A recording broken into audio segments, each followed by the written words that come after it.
Hello students, स्वागत है आपका आपके अपने यूट्यूब चैनल ओनली कॉमर्स पर। मेरा नाम है जेपी गर्ग और आज हम डिस्कस करेंगे बिजनेस मैनेजमेंट का एक very important topic, business ethics.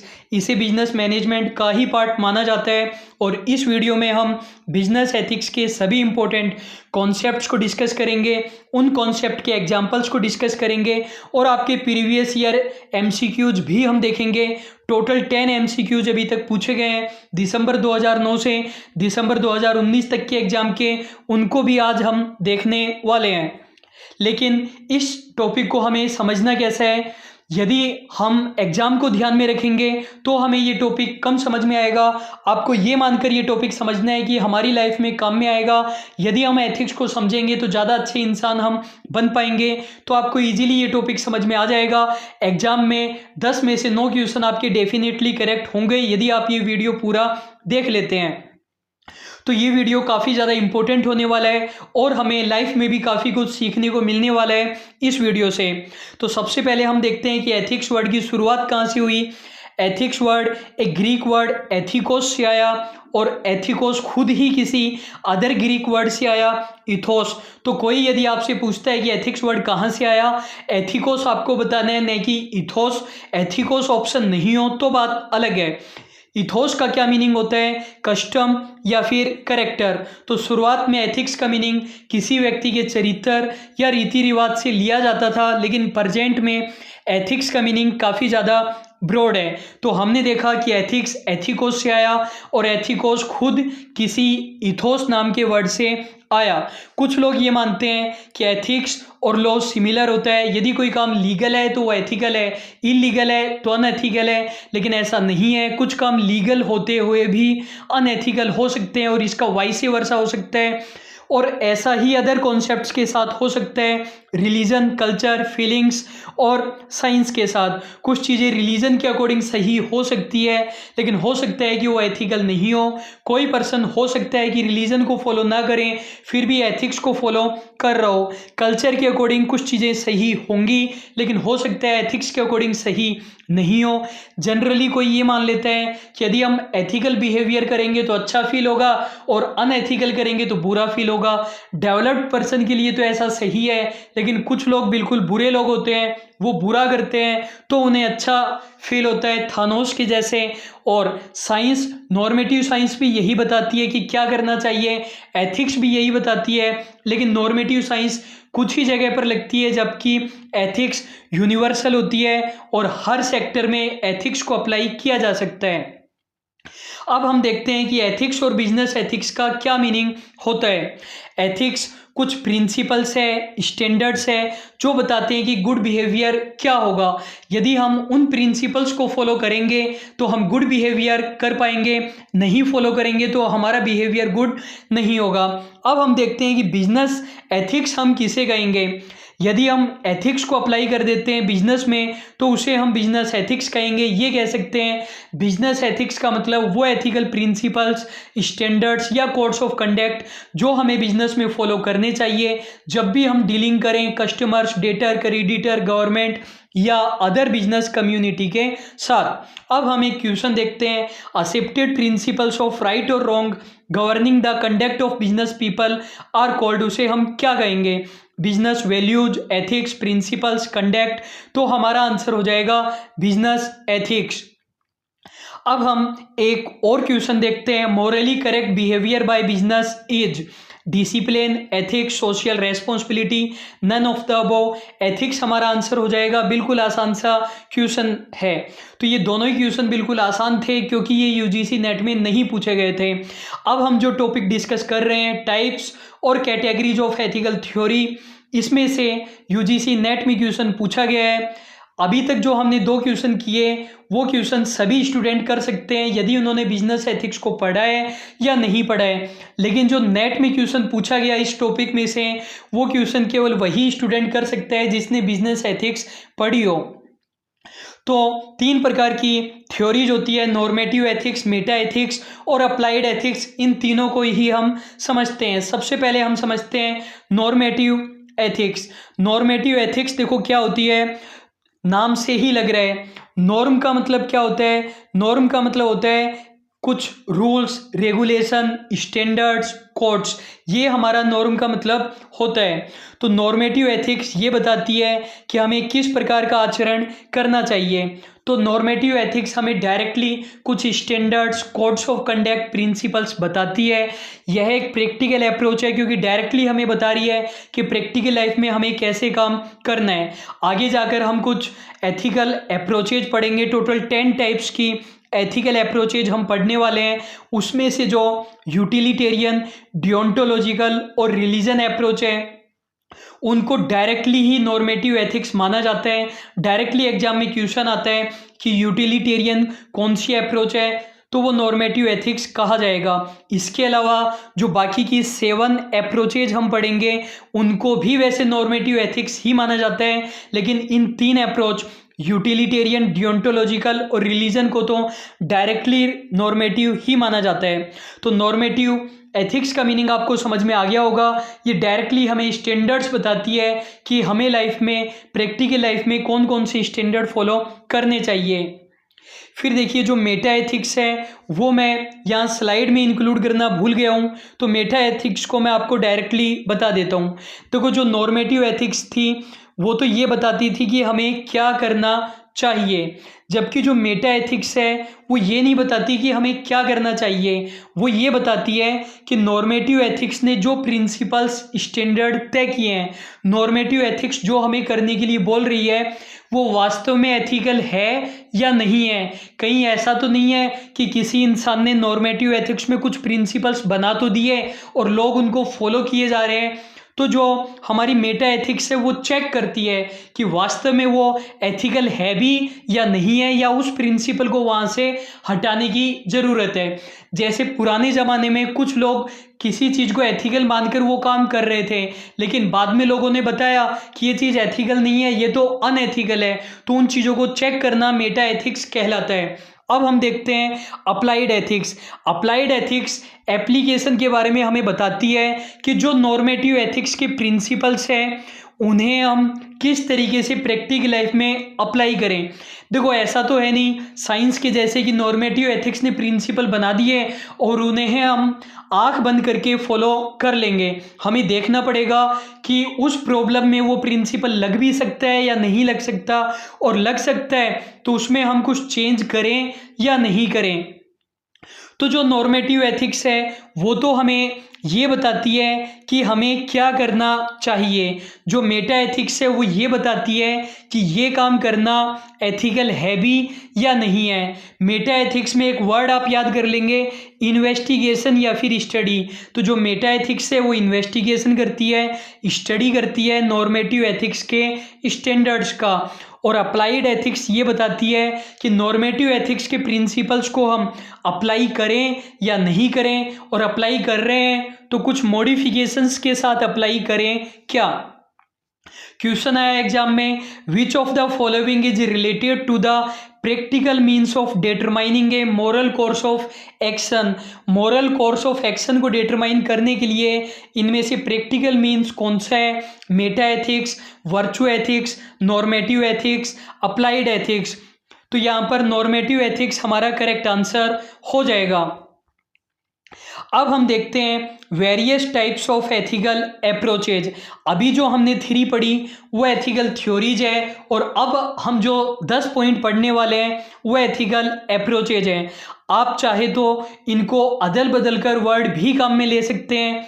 इनको आप एथिकल थ्योरीज भी कह सकते हो, उनको अप्रोच भी कह सकते हो। हमें कॉन्सेप्ट का मीनिंग पता होना चाहिए। तो टोटल 10 टाइप्स की है। कौन कौन सी है? यूटिलिटेरियन अप्रोच होती है, डियोंटोलॉजिकल होती है, virtue approach, care approach, egoism approach, religion या फिर divine approach, natural law approach, social contract, उसके बाद मोरल रिलेटिविज्म, और फिर है रोल्स थ्योरी। रोल नाम का ये पर्सन था और इसने ये थ्योरी दी थी। अब हम इसको बिल्कुल अच्छे से क्लियर करेंगे और विद एग्जांपल हम समझेंगे। इस टॉपिक को आपको सबसे ज़्यादा मन लगाकर देखना है, काफ़ी कुछ हमें सीखने को मिलेगा। और एक क्वेश्चन लास्ट में मैं आपसे पूछूंगा, लेकिन आज जो मैं आपसे क्वेश्चन पूछने वाला हूँ वो मैं एग्जाम में आया हुआ क्वेश्चन आपसे नहीं पूछूंगा। मैं आपसे ये पूछूंगा, ये जो 10 अप्रोच है इनमें से सबसे बढ़िया अप्रोच आपको कौन सी लगती है, और आप अपने व्यक्तिगत जीवन में एथिकल या अनएथिकल किस बेसिस पर करते हैं। हर इंसान कोशिश करता है कि वो एथिकल काम करें, लेकिन उसकी नज़र में एथिकल क्या है, इनमें से किसी थ्योरी में यदि आ रहा है आपका प्रिंसिपल, तो आप मुझे बताना कि आपको सबसे बढ़िया अप्रोच कौन सी लगी, और मैं आपको बताऊंगा कि मैं कौन सी अप्रोच को फॉलो करता हूं। तो सबसे पहले है हमारी यूटिलिटेरियन अप्रोच, हिंदी में कहेंगे उपयोगितावादी अवधारणा। इसे ही टेलियोलॉजिकल अप्रोच, यहाँ पर सॉरी हो गया है, सॉरी की जगह थ्योरी आएगा। टेलियोलॉजिकल थ्योरी या कॉन्सिक्वेंशनल थ्योरी भी कहते हैं। तो ये कॉन्सिक्वेंस वर्ड आपको रट लेना है। ये जो अप्रोच है ये कॉन्सिक्वेंस पर जोर देती है। तो कहने का मतलब दो चीज़ें हैं, एक है डिसीजन और एक है रिजल्ट। तो ये कहती है कि जो डिसीजन है वो तो सेकेंडरी है, मेन चीज़ क्या है, रिजल्ट है। कहने का मतलब आपने कोई भी वर्क किया तो ये पता लगाना है हमें कि वो वर्क एथिकल है या नहीं है। तो ये हमें वर्क से पता नहीं चलेगा, उसके रिजल्ट से पता चलेगा। हो सकता है आपने वर्क अभी किया हो और रिजल्ट उसका 2 महीने बाद में आए, तो 2 महीने तक ये पता नहीं चलेगा कि वो काम एथिकल है या अनएथिकल है। और काम को करने से पहले आपको पता नहीं चल रहा, रिजल्ट बढ़िया आ गया तब तो एथिकल है, और रिजल्ट बढ़िया नहीं आया तो अनएथिकल है। तो यदि किसी काम का रिजल्ट बढ़िया है तो उसे एथिकल मान लिया जाता है। और यूटिलिटेरियन अप्रोच में कोशिश की जाती है कि जो बेनिफिट है उन्हें हम ज़्यादा से ज़्यादा करें और जो नुकसान है उसे हम कम से कम कर सकें। तो किसी काम को करने के यदि 4 ऑप्शन है हमारे पास, तो जिस ऑप्शन से फ़ायदा ज़्यादा हो रहा है, नुकसान कम हो रहा है, उसे हम एथिकल मानेंगे। यदि चारों ऑप्शन से ही नुकसान हो रहा है तो हम ये देख लेंगे सबसे कम नुकसान किस में हो रहा है। जैसे हम एक एग्जाम्पल देखते हैं कि यदि किसी पर्सन को थप्पड़ जड़ दिया किसी छोटी मोटी बात पर, तो थप्पड़ जड़ना वैसे तो अनएथिकल है, लेकिन यदि उस थप्पड़ की वजह से उस पर्सन को फ़ायदा हो गया जिसे थप्पड़ लगाया गया था, पहले वो पर्सन बोलता नहीं था, उसके बाद उस पर्सन की वॉइस आ गई, अब वो बोलने लग गया, तो आपने जो अनएथिकल काम किया उसे भी एथिकल माना जाएगा। अब मैं एक सेकंड एग्जांपल देता हूँ आपको। ये एक मूवी है व्हाइट हाउस डाउन। इसके अंदर क्या होता है, जो अमेरिका का व्हाइट हाउस है उस पर कुछ आतंकवादी कब्जा कर लेते हैं, और जब वो कब्जा करते हैं उस व्हाइट हाउस में बहुत सारे टूरिस्ट होते हैं, लगभग 150 के लगभग पब्लिक होती है। अब वो आतंकवादी कुछ परमाणु हथियार वगैरह छोड़ सकते हैं, उसकी वजह से वर्ल्ड वॉर छिड़ सकता है और बहुत ज़्यादा तबाही हो सकती है।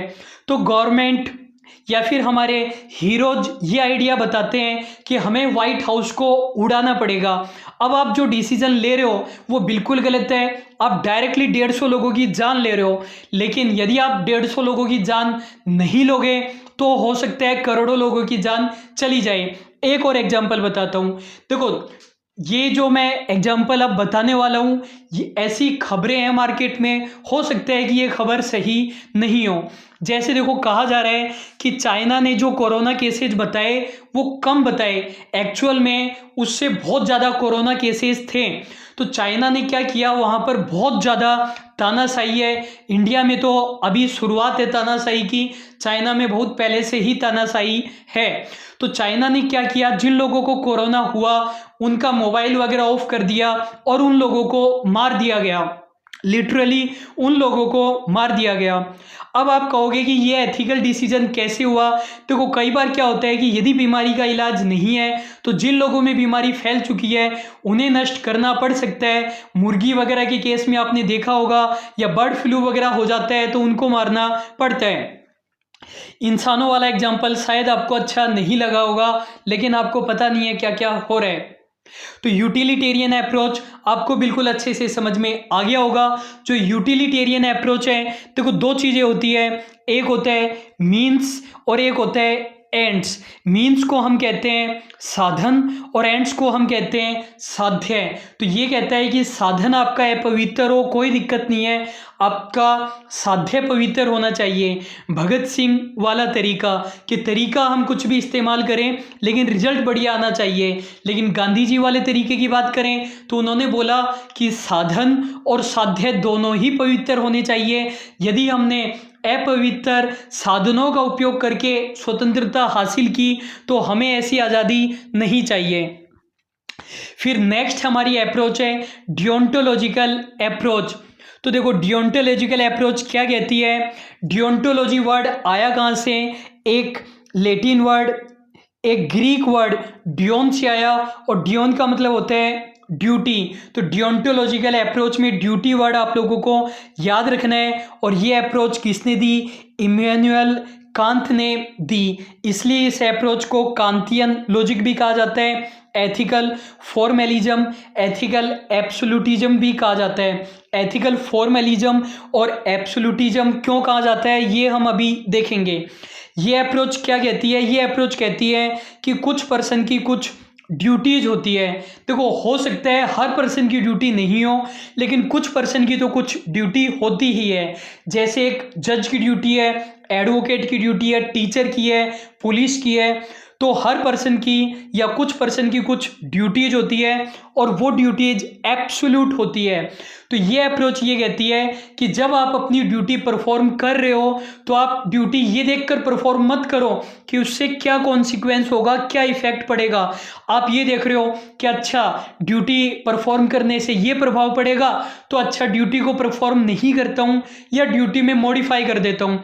तो डियोंटोलॉजिकल अप्रोच ये कहता है कि ड्यूटी आपको जैसे परफॉर्म करनी है वैसे ही आप परफॉर्म करो, एब्सोल्यूट मैनर में परफॉर्म करो, यूनिवर्सल तरीके से परफॉर्म करो, सभी को आप इक्वल मानो, एवरीवन के साथ बिल्कुल सेम तरीके से पेश आओ। ये मत देखो उससे क्या फ़र्क पड़ेगा, क्या फ़र्क नहीं पड़ेगा। तो आपको क्लियर हो चुका है इसे एथिकल फॉर्मेलिज्म या एब्सोल्यूटिज्म क्यों कहा जाता है। बिल्कुल एब्सोल्यूट ड्यूटी है, चेंज नहीं करना है, फॉर्मल तरीके से हमें चीज़ों को लेना है। जैसे एक एग्जाम्पल हम देखते हैं, देखो ये जितनी भी अप्रोच हम पढ़ रहे हैं हर अप्रोच में कुछ ना कुछ अच्छा है और हर अप्रोच में कुछ ना कुछ बुरा है। कुछ चीज़ों के मैंने पॉजिटिव एग्जाम्पल लिए हैं उस अप्रोच को सपोर्ट करते हुए कि अप्रोच जो हमें एथिकल बता रही है वो बिल्कुल सही है, और कुछ मैंने नेगेटिव एग्जाम्पल लिए हैं कि अप्रोच जो हमें एथिकल बता रही है वो अप्रोच गलत है। तो जैसे देखो कि डियोंटोलॉजिकल अप्रोच ये कहती है कि आप तो अपनी ड्यूटी परफॉर्म करो, ये मत देखो क्या कॉन्सिक्वेंस होगा। लेकिन कई बार पुलिस क्या करती है अपनी ड्यूटी को एब्सोल्यूट मैनर में परफॉर्म नहीं करती है, वो कॉन्सिक्वेंस देख लेती है कि अच्छा दंगा फसाद हो रहा है तो यदि हम एक्शन लेंगे तो कौन सी सरकार को, कौन सी कम्युनिटी को फ़ायदा नुकसान हो रहा है, उस हिसाब से वो डिसीजन ले लेती है। इससे ज़्यादा डिटेल में हम नहीं जाएंगे। थोड़े दिनों पहले आपने दिल्ली वाले दंगे देखे होंगे, हमारी और आपकी ओपिनियन हो सकता है अलग अलग हो। फिर नेक्स्ट हमारी अप्रोच है वर्चू एथिक्स। वर्चू को हिंदी में क्या कहते हैं, वर्चू का मतलब होता है सदाचार। सदाचार क्या होता है, सदाचार का मतलब होता है कुछ गुण, कुछ क्वालिटी जो इंसान को इंसान बनाती है या इंसान को महात्मा बनाती है। क्या क्या हो सकते हैं, कंपेशन हो सकता है, जेनेरियोसिटी हो सकती है, सच बोलना, आपकी बुद्धि, अंडरस्टैंडिंग, लव, काइंडनेस, या इसके अलावा बहुत सारी चीज़ें हो सकती है। तो आपके अंदर बहुत सारे जो सदाचार है, जो गुण है, उन्हें हम वर्चू एथिक्स कहते हैं। हर इंसान के अंदर कुछ ना कुछ वर्चू जरूर होते हैं।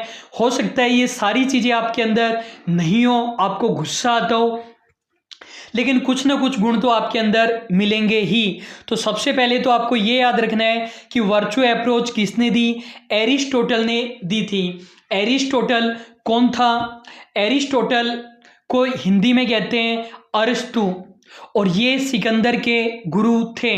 एरिस्टोटल के गुरु थे प्लेटो और प्लेटो के गुरु थे सुकरात। ये तीनों ही यूनान से थे और बहुत ज़्यादा डोमिनेंट टीचर, गुरु इनको माना जाता है। वर्चू एथिक्स हमें क्या कहती है, तो ये ध्यान रखना, अभी तक हमने जो बाकी की दो अप्रोच पढ़ी वो तो हमें ये बता रही थी कि हमें क्या करना चाहिए, लेकिन ये अप्रोच हमें ये नहीं बताती है कि हमें क्या करना चाहिए। ये अप्रोच हमें ये बताती है कि मैं किस प्रकार का पर्सन बनूं।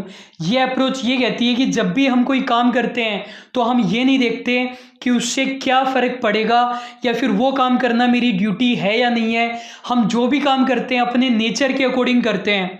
मैं कोई भी काम कर रहा हूँ तो मैं ये नहीं देखता कि सामने वाले को बढ़िया लगेगा, बुरा लगेगा, इससे फ़ायदा हो रहा है, नुकसान हो रहा है, मेरी ड्यूटी है या नहीं है। मेरा जो नेचर है वो ऑटोमेटिकली मुझसे हो जाता है। यदि मैं अच्छा हूँ तो मुझसे अच्छा काम होता है और यदि मैं बुरा हूँ तो मुझसे बुरा काम होता है।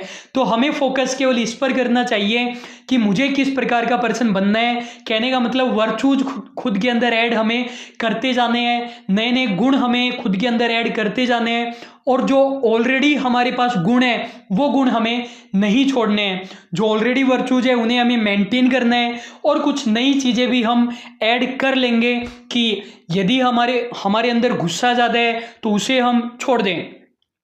देखते हैं हम एग्जाम्पल, एक नेताजी ने अपने छोटे बच्चों की कसम खाई थी कि मैं किसी भी पॉलिटिकल पार्टी का सपोर्ट नहीं लूँगा, लेकिन उसके बाद उन्होंने सपोर्ट ले लिया। तो हमारी जो अप्रोच है वो ये कहती है कि आप ये मत देखो कि लोग क्या सोच रहे हैं, उससे क्या फ़र्क पड़ा, क्या फ़र्क नहीं पड़ा। आप ये देखो कि इस काम को करने से, कसम को तोड़ने से वर्चू आपका मेंटेन रहा या नहीं रहा। जिस चीज़ के लिए आप चिल्ला चिल्ला कर कहते थे कि मैं ये नहीं करूँगा, वो नहीं करूँगा, सच पर चलूँगा, वो वर्चू आपके अंदर रहा या नहीं रहा। वो काम करने से आप किस प्रकार के पर्सन बन गए। हो सकता है आप किसी पॉलिटिकल पार्टी को सपोर्ट करते हो। एज ए टीचर मैं सभी पॉलिटिकल पार्टी के एग्जाम्पल लेता हूँ, कोई बुरा मानने जैसी कोई बात नहीं है। क्वेश्चन है हमारा, which of the following statements are correct.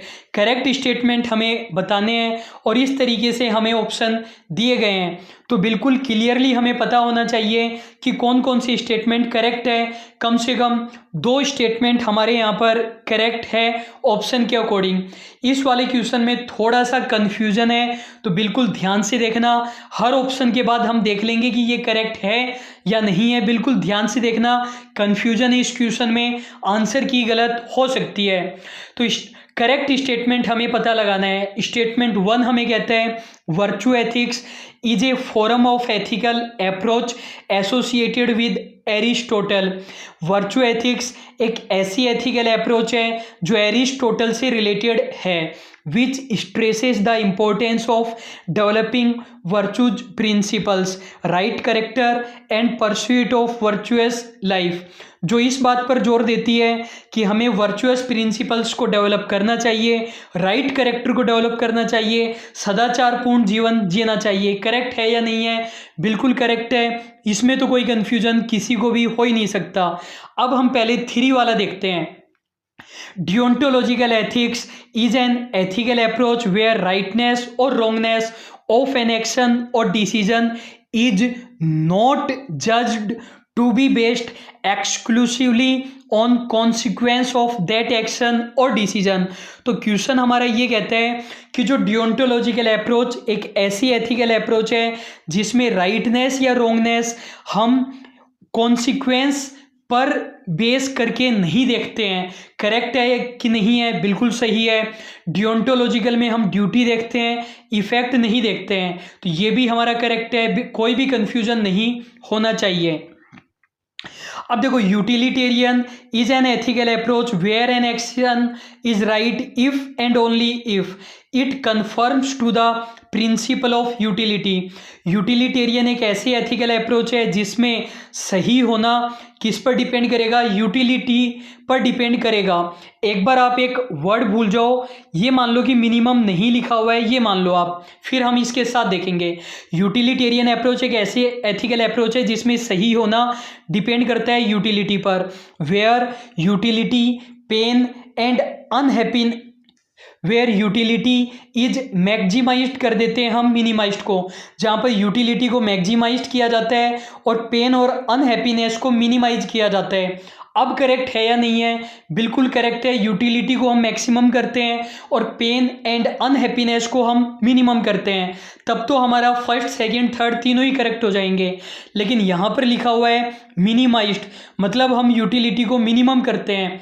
इस क्वेश्चन को मैंने बहुत ज़्यादा बार चेक किया है, मिनिमम वर्ड एग्जाम में लिखा हुआ था और मैंने इस क्वेश्चन को हिंदी में भी देखा, हिंदी में भी लिखा हुआ था उपयोगिता न्यूनतम की जाती है।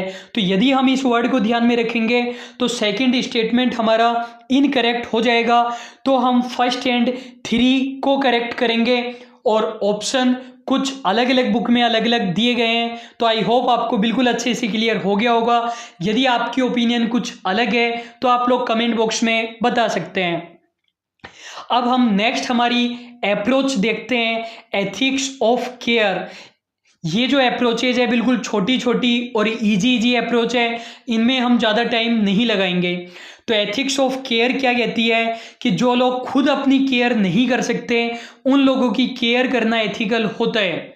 जैसे छोटे बच्चे हैं, सीनियर सिटीजन है, तो उन लोगों की हमें केयर करनी चाहिए। कोई अंधा पर्सन है तो उसकी हमें केयर करनी चाहिए यदि वो वास्तव में अंधा है तो। फिर ईगोइज्म हमारा नेक्स्ट अप्रोच है। ईगोइज्म क्या कहती है? देखो, मान लीजिए किसी पर्सन ने कोई बहुत बढ़िया काम किया, कोई पर्सन खाने के पैकेट के बदले में 15-15 हजार रुपए मजदूरों को पकड़ा गया। पहले तो कहा गया सलमान भाई देकर गए हैं, फिर सलमान भाई ने बोला कि मैंने नहीं दिए। तो देखो, कोई बंदा गरीब मजदूरों को 15-15 हजार रुपए दे गया, तो जनरली तो कोई इंसान क्या कहेगा कि यार कितना बढ़िया बंदा है, बिल्कुल सेल्फलेस काम कर रहा है, निस्वार्थता से काम कर रहा है। लेकिन हमारा ईगोइज्म क्या कहता है कि आप कोई निस्वार्थता से काम नहीं कर रहे हो, आप तो सेल्फ हैप्पीनेस से काम कर रहे हो। आपको गरीबों की मदद में करके खुशी मिलती है इसलिए आप काम कर रहे हो। आपका ऑब्जेक्टिव ये नहीं था कि गरीबों की मदद हो जाए, आप तो अपनी खुशी पाने के लिए काम कर रहे हो। कहने का मतलब, मैं जो आपको फ्री में पढ़ा रहा हूँ, आप लोगों की मदद नहीं कर रहा हूँ, मैं तो बस अपनी खुशी के लिए पढ़ा रहा हूँ क्योंकि वीडियो बनाने में मुझे मज़ा आता है। ये हमारा कॉन्सेप्ट कहता है। आप बोलोगे कि ऐसा कॉन्सेप्ट बनाया क्यों गया? देखो, ये जो कॉन्सेप्ट है ये लीगल एनफोर्समेंट अथॉरिटी के बहुत ज़्यादा काम का है। इससे हमें क्रिमिनल्स को समझने में हेल्प मिलती है कि कोई क्रिमिनल क्राइम क्यों कर रहे हैं। हम चीज़ों का मीनिंग डायरेक्टली निकाल लेते हैं कि अच्छा ये पर्सन ऐसा काम कर रहा है, पक्का ये आतंकवादी होगा, पाकिस्तानी होगा, चाइनीज होगा। हम डायरेक्टली डिसीजन निकाल लेते हैं। यदि हम इस कॉन्सेप्ट को देखेंगे तो हमें समझने में हेल्प मिलेगी कि सामने वाला पर्सन ये काम क्यों कर रहा है, और उस हिसाब से हम यदि उस पर्सन को चेंज नहीं कर पाए तो फ्यूचर एक्सपेक्टेड क्राइम्स क्रिमिनल्स को हम चेंज कर सकते हैं। तो कोई पर्सन ये कहकर सिंपैथी या वोट बटोर रहा है कि मैं तो फकीर हूँ, मेरे पास कुछ भी नहीं है, मैं भ्रष्टाचार क्यों करूँगा, न फैमिली है ना कोई और है, तो ये कॉन्सेप्ट ये कहता है कि इसमें कोई निस्वार्थता नहीं है। आपको खुशी मिलती है अकेले रहने में, आपको कुछ ना कुछ बेनिफिट रहा होगा वाइफ को छोड़ने में, इसलिए आप हैं। आप तो ईगोइज्म को ही फॉलो कर रहे हैं, अपनी खुशी को फॉलो कर रहे हैं। नेक्स्ट हमारा कॉन्सेप्ट है रिलीजन और डिवाइन कमांड। ये क्या कहता है? देखो, ये कहता है कि गॉड ने पहले ही बता रखा है क्या काम करना एथिकल है और क्या काम करना अनएथिकल है, तो खुद का दिमाग लगाने की ज़रूरत ही नहीं है। जो भगवान ने कह दिया वो हमें आंख बंद करके फॉलो कर लेना है। मैं वैसे 100% नास्तिक इंसान हूँ, आप हो सकता है रिलीजियस पर्सन हो। मैं ये मानता हूँ कि जो रिलीजन बनाया गया था वो हर रिलीजन को कभी ना कभी इंसानों ने ही बनाया था। जो रिलीजन 1000-1500 साल पुराने हैं उनके बारे में हमें पता है कि वो रिलीजन किस इंसान ने बनाया था, और जो रिलीजन बहुत ज़्यादा पुराने हो चुके हैं उनके बारे में हमें पता नहीं है किस इंसान ने बनाया था।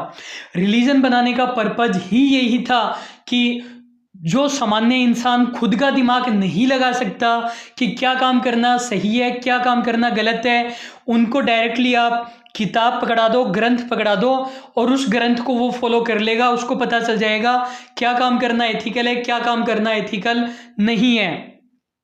औरंगजेब ने अपने शासनकाल में म्यूजिक पर प्रतिबंध लगा दिया।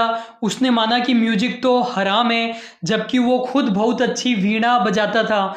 लेकिन जब उसे पता चला कि म्यूजिक तो हराम है तो उसने बिल्कुल रेस्ट्रिक्शन लगा दिया, लिटरेचर पर रेस्ट्रिक्शन लगा दिया। जबकि हमें उर्दू ने कुछ बहुत अच्छे संगीतज्ञ दिए, कुछ बहुत अच्छे लिटरेचर में योगदान दिया, मिर्जा गालिब हमें दिए, मीर खुसरो हमें दिया। तो औरंगजेब ने ऐसा माना, जबकि अकबर ने इन चीज़ों को बहुत ज़्यादा प्रमोट किया। तो आप देख रहे हैं ये जो रिलीजन या डिवाइन वाला हमारा कॉन्सेप्ट है, इसके अंदर कमी क्या है? हर इंसान उसका अलग अलग मीनिंग निकाल सकता है। इवन उसी धर्म, उसी कम्युनिटी में भी उसका अलग अलग मीनिंग निकाला जा सकता है। एक पर्सन जो उसे ईश्वर का आदेश समझ रहा है, दूसरा पर्सन उसे ईश्वर का आदेश नहीं समझ रहा है। जैसे अभी देखो सबरीमाला टेम्पल में क्या हुआ कि कुछ लोग ये मान रहे हैं कि महिलाओं को प्रवेश देना अनएथिकल है, और कुछ लोग ये मान रहे हैं कि महिलाओं को प्रवेश देना एथिकल है। तो अलग अलग कॉन्सेप्ट लोगों के हो सकते हैं। नेक्स्ट हमारा कॉन्सेप्ट है नेचुरल लॉ। ये क्या कहता है, या इसको मानने वाले लोग क्या कहते हैं? ये कहते हैं कि यदि कोई भी काम नेचुरल लॉ के अकॉर्डिंग है, नेचुरल जस्टिस के अकॉर्डिंग है, यदि कोई चीज़ नेचुरल है तब तो वो एथिकल है, और यदि कोई चीज़ अननेचुरल है तो वो अनएथिकल है। हमें गुड को प्रमोट करना चाहिए, बैड को अवॉइड करना चाहिए। सेंट थॉमस एक्विंस ने ये कॉन्सेप्ट दिया था। जैसे अभी मुद्दा चला आर्टिकल 377 का, और सुप्रीम कोर्ट ने भी इसकी इजाज़त दे दी। जो विरोध करने वाले लोग हैं, जो केवल एक ही तरफ से सोचते हैं, केवल राइट कान से सोचते हैं, लेफ्ट कान को वो बंद करके रखते हैं, उन लोगों ने ये माना कि जो नेचुरल नहीं है वो तो अनएथिकल है। उन लोगों ने दोनों प्रकार के पहलू नहीं देखे। यदि वो डिटेल में जाते और किसी बढ़िया डॉक्टर से पूछते तो डॉक्टर उन्हें बता देता कि क्या नेचुरल है और क्या अननेचुरल है। आप अपने हिसाब से नहीं, जो जिस पर्सन के लिए ये लोग बनाए गए हैं उस पर्सन के हिसाब से नेचुरल और अननेचुरल सोचो। हो सकता है आपकी और मेरी ओपिनियन अलग हो सकता है आज लोगों की ओपिनियन अलग हो और 1000 साल बाद में लोगों की ओपिनियन कुछ और हो। नेक्स्ट हमारा कॉन्सेप्ट है सोशल कॉन्ट्रैक्ट थ्योरी। ये क्या कहती है कि कुछ भी दिमाग वगैरह कुछ लगाने की ज़रूरत नहीं है, सोसाइटी ने पहले ही रूल्स एंड रेगुलेशन बना रखे हैं। ये लॉ के रूल्स एंड रेगुलेशन की बात नहीं कर रहे हैं, ये सोसाइटी द्वारा बनाए गए रूल्स एंड रेगुलेशन की बात कर रहे हैं। तो ये बोल रहे हैं कि कल्चर को फॉलो करना एथिकल है और सोसाइटी के रूल्स नहीं मानोगे तो अनएथिकल है। थॉमस होब्स ने ये कॉन्सेप्ट दिया था। जैसे हमारी खाप पंचायतें हैं, ये क्या करती है, कोई यदि सोशल रूल्स एंड रेगुलेशन को फॉलो नहीं करता है तो पेड़ से लटका दिया जाता है। 2 स्टूडेंट, एक लड़का और एक लड़की, दोनों को पेड़ से इसलिए लटका दिया गया क्योंकि दोनों क्लास में एक साथ बेंच पर बैठ गए थे। और कुछ मेरे साथी टीचर जो पीजीटी लेवल पर पढ़ा रहे हैं वो भी खाप पंचायतों को सपोर्ट करते हैं कि खाप पंचायतों तो अच्छा काम कर रही है, खाप पंचायतें नहीं होगी तो बहन भाई शादी करने लग जाएंगे। पता नहीं कैसे कैसे लोग हैं, हो सकता है आप भी इनको फॉलो करते हो। तो सोशल कॉन्ट्रैक्ट थ्योरी आपको समझ में आ गई होगी। जो सोसाइटी ने बना दिया उसको फॉलो करो, आप सोसाइटी के रूल्स एंड रेगुलेशन पर सवाल खड़ा नहीं कर सकते। हो सकता है खाप भी कुछ अच्छे काम कर रही हो। मॉरल रिलेटिविज्म थ्योरी, ये मैंने आपको पहले ही बताया हुआ है। 2 वर्ड होते हैं, एक होता है रिलेटिव, एक होता है एब्सोल्यूट। दोनों में क्या डिफरेंस होता है? एब्सोल्यूट का मतलब जो चीज़ जैसी है वैसी फॉलो करना है, किसी से हम कंपेयर नहीं कर रहे हैं। जबकि जो रिलेटिविज्म थ्योरी है वो क्या कहती है, वो ये कहती है, रिलेटिव का मतलब होता है किसी चीज़ से कंपेयर करना। तो ये थ्योरी ये क्या कहती है कि आपने बाकी अप्रोच से पता कर लिया कि कोई चीज़ एथिकल है या नहीं है। अब आपको क्या करना है, वो जो एथिकल चीज़ है, यूनिवर्सली एथिकल है, आपको अपने कल्चर के अकॉर्डिंग और देख लेना है कि वैसे तो वो एथिकल है लेकिन आपके कल्चर के अकॉर्डिंग वो चीज़ एथिकल है या फिर नहीं है। जैसे देखो, बाकी कंट्रीज में गाय या गोवंश के लिए चीज़ें अलग तरीके से हो सकती है और इंडिया में चीज़ें अलग तरीके से हो सकती है। यहाँ पर आप लोग लॉजिक लेकर आओगे कि मैं साइंटिफिकली साबित कर दूंगा कि गोमांस बढ़िया होता है, स्वास्थ्य को फायदा होता है, तो वो कॉन्सेप्ट आपका यहाँ पर नहीं चलेगा। यूनिवर्सली जो चीज़ एथिकल है वो इंडिया में हो सकता है एथिकल नहीं हो, कल्चर को हमें ध्यान रखना पड़ेगा। यहाँ पर आपको गाय पर फोकस करना है, न कि सरदा जी पर। फिर देखो, अगला हमारा कॉन्सेप्ट है रॉल्स थ्योरी ऑफ जस्टिस। किसने दी थी? जॉन रॉल्स ने ये दी थी। ये थ्योरी भी सोशल कॉन्ट्रैक्ट से ही निकाली गई है। सोशल कॉन्ट्रैक्ट थ्योरी क्या कहती थी कि जो सोसाइटी ने रूल्स एंड रेगुलेशन बनाए हैं वो फॉलो करो। रूल्स ये कहते हैं कि कोई दिक्कत नहीं है, उनको फॉलो कर लो, लेकिन उसको ज्यों का क्यों फॉलो मत करो। हो सकता है कि सोसाइटी ने कुछ डिस्क्रिमिनेशन बना दिए हो, तो सोसाइटी ने जो डिस्क्रिमिनेशन वगैरह बना दिए उनको आप अवॉइड कर दो। ये थ्योरी इक्वलिटी पर फोकस करती है, ये इस बात पर फोकस करती है कि दूसरों के अधिकारों का सम्मान होना चाहिए। तो इक्वलिटी और जस्टिस को आपको यहाँ पर ध्यान रखना है। आर्टिकल 15 हमारा इक्वलिटी का है, इक्वलिटी को ये प्रमोट करता है। क्वेश्चन देखते हैं अब हम। Corporations are controlled and directed by which one of the following. जो कॉरपोरेशंस है, कंपनीज है, वो किससे गवर्न होते हैं? Corporate code, governance, mechanism, ethics. हमारा आंसर हो जाएगा कॉरपोरेट गवर्नेंस। ये मत सोचो एथिक्स का चैप्टर चल रहा है तो एथिक्स ही आंसर आएगा, ऐसे सोचोगे तो फिर एग्जाम में कैसे करोगे। अगला हमारा क्वेश्चन है find out the correct combination of with regard to business ethics. Business ethics के रिगार्डिंग करेक्ट कोड हमें बताना है, करेक्ट कॉम्बिनेशन हमें बताना है। ऑप्शन में हमें कम से कम 2 ऑप्शन लेने हैं और तीनों भी करेक्ट हो सकते हैं, कम से कम 2 तो करेक्ट ही है। Business ethics is the behaviour that business adheres to in its daily dealing. Business ethics वो बिहेवियर है जो बिजनेस डेली डीलिंग में फॉलो करता है। बिल्कुल करेक्ट है, गलत होने का कोई सवाल ही नहीं है। फिर 3 वाला देखते हैं पहले हम। Business ethics has normative and descriptive dimension. ये भी सही है, नॉर्मेटिव एंड डिस्क्रिप्टिव दोनों ही डिमेंशन होते हैं। सेकंड वाले में ये बोल रहा था the ethics of business, ethics of particular business can be diverse. यहाँ पर डाइवर्स का मतलब यदि आप वेरियस से लगाओगे तब तो हमारा सेकंड भी करेक्ट हो जाएगा, तीनों ही करेक्ट हो जाएगा। लेकिन आंसर में हमें केवल 1 और 3 ही दिया हुआ था ऑफिशियल आंसर की में। तो कहने का मतलब ये सेकंड वाले का मतलब ये निकाल रहा है कि हर बिजनेस के लिए एथिक्स अलग अलग होती है। तो ऐसा नहीं है, एथिक्स यूनिवर्सल होती है जो हर बिजनेस को फॉलो करनी चाहिए। 1 और 2 हमारा 1 और 3 हमारा करेक्ट आंसर हो जाएगा। फिर नेक्स्ट हमारा क्वेश्चन है which one of the following is not correct about business ethics. Business ethics के बारे में इनमें से कौन सा करेक्ट नहीं है? Business ethics reflects the philosophy of business. Business ethics is a form of applied ethics. Ethics are the standard which govern decision on daily basis. Business ethics are govern by government policies. तो D हमारा correct answer हो जाएगा। Business ethics government policy से directed नहीं होते। ये तो वो बात हो गई कि जो लीगल है वो एथिकल है, जो इलीगल है वो अनएथिकल है, उससे कहीं ज़्यादा ब्रॉड चीज़ है। अगला हमारा क्वेश्चन है which one is the most important principle of business ethics. इनमें से कौन सा बिजनेस एथिक्स का सबसे बढ़िया प्रिंसिपल है? Principle of proportional judgement, unity of direction, scalar chain, span of control. A हमारा करेक्ट आंसर हो जाएगा। बाकी का तो बिजनेस एथिक्स से कुछ लेना देना ही नहीं है। Which one of the following is not covered under corporate governance. Corporate governance में क्या इंक्लूडेड नहीं है? Corporate social responsibility, business ethics, role of independent director, government monitoring. Government monitoring हमारा आंसर हो जाएगा। गवर्नमेंट ने जो कंपनीज एक्ट में बढ़िया बढ़िया प्रोविजंस बना रखे हैं वो कॉर्पोरेट गवर्नेंस का पार्ट है, लेकिन गवर्नमेंट के द्वारा चेक किया जाना, मॉनिटरिंग किया जाना कॉर्पोरेट गवर्नेंस का पार्ट नहीं है। एथिक्स, बिजनेस एथिक्स भी कॉर्पोरेट गवर्नेंस को प्रमोट करेगी। हमारे जो अदर एमसीक्यू सीरीज है जो बिजनेस मैनेजमेंट पर चल रही है या एचआरएम, इंटरनेशनल बिजनेस वगैरह पर, वो भी वीडियोज आप देख सकते हो यदि आपने नहीं देखे हैं तो।